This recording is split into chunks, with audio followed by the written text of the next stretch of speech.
wide-site TV. So, Melanie, I've been hearing a lot about the just transition. What does the just transition look like? I think it's really important that we actually talk about what does just transition mean, because the phrase means different things to different people.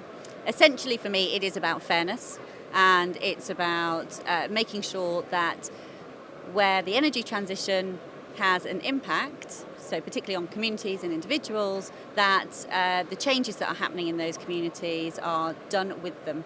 Because very often when change happens, because we're seeing much more growth in renewables and we're seeing reduction in traditional fossil fuels, for some communities, I think about Aberdeen quite a lot in this, just because oil and gas is so big in Aberdeen, those changes could be really impactful for that community. And then just saying, well, we're going to have this whole new industry, you may or may not fit into that. Making sure that they are aware of the opportunities, making sure that they are prepared for the opportunities, and making things open and as inclusive as possible, rather than saying all of these changes are happening. There might be physical changes to your community as well, just through infrastructure changes. Making sure they come on a journey with you, and that we don't just start the conversation from our perspective. We're here at Global Offshore Wind, so from an offshore wind perspective, we don't just start a conversation with people when it comes to submitting planning applications, for example. Because if you try and talk about change at the point that you're already getting some gain out of it, there's no buy-in. So there are lots of different things, and I think about just transition in the very kind of broadest scope, really. You know, you've got a people side of things, which is, I think, about jobs, about quality jobs, and about long-term jobs, so that there is security in communities, making sure that it's a safe environment, making sure that, you know, legislation is met and that there is more. So you've got the good job side of things, so your skills and training. Then you've got places, so how are places impacted? And making sure that you start those communications with communities very, very early, that it does feel that it's something positive for an area rather than something that's negative being done to an area. And then finally is planet, which is huge because it's not something that one person, one company can actually achieve, but making sure that we are sustainable in the broadest sense. So a kind of do no harm policy when it comes to environmental factors. So it's a very, very broad thing. I think people pick and choose. Largely it ends up landing on the skills side of things, but I think it goes much further than that, because if you're talking about fairness in change, then you have to take it in the round, and it has to encapsulate everybody and at every single stage as well. I can see that there'd be a lot of challenge around it, but I can also see that that's absolutely where we need to be. How does the supply chain fit into this? What can supply chain members do to make this a reality? There's a huge amount of opportunity. I think that, first of all, for me, we have an organisational job to do, because we need to start talking more to the supply chain about a just transition and how they fit into that. And I think that there's a little bit of, you're not going to eat the whole elephant in one go. You're going to have to chop it up into tiny pieces. So, starting small, identifying the key things that you can say, this is part of my just transition strategy. So first of all, thinking about it and writing it down. What are we going to do to ensure that we have a role to play? Because I think very often supply chain, certainly like tier 2 and beyond, don't necessarily feel like it's something that is their responsibility, or they don't feel like they can do much to assist. And that's part of our kind of industry communication. We all need to start thinking about how we can help and support and guide others in the others in the industry. And I think that there's some good signs. So I know that some of the big developers, for example, they have got just transition strategies. So getting supply chain to be aware of those and seeing, oh, well, that's part of my business, or this is part of my business model already. I know that I am paying people well, that they've got long-term contracts, so they're not in insecure work, and we have health and safety as a really top priority, and we've got continuous training, and we're opening up to the local community, so we support new skills, new people coming into the sector through apprenticeships, for example.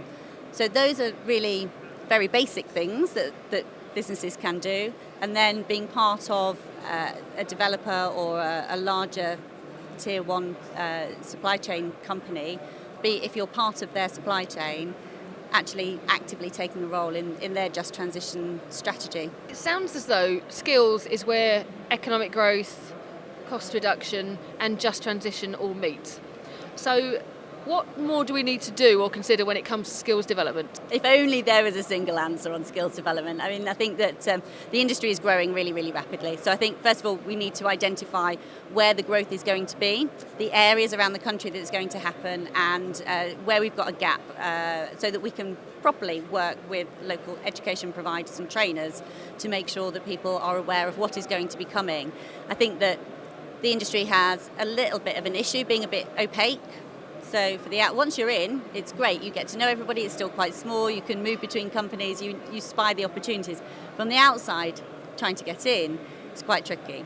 So opening up those kind of community channels, being a bit more transparent, and companies increasingly are working together, which is a really positive thing as well, because it just means that when it comes to a project, they are out in communities and they're talking about the opportunities that are available to people in those areas. But that issue about these are jobs that go all the way around the country is something that the industry can be really proud of, because it benefits lots of communities that have, in some cases, felt quite left behind.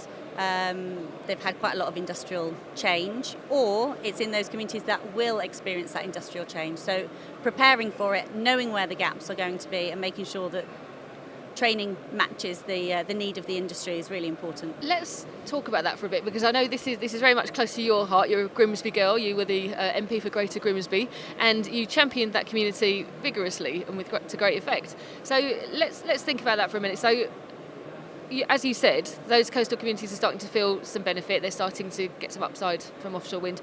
Is it enough? Are they feeling it enough at the moment? Is enough being done to make sure they're getting the upside? I think you will always ask for more. I always ask for more. That was probably why when people say champion, I think it was cheeky was probably more of it. If you don't ask, you don't get.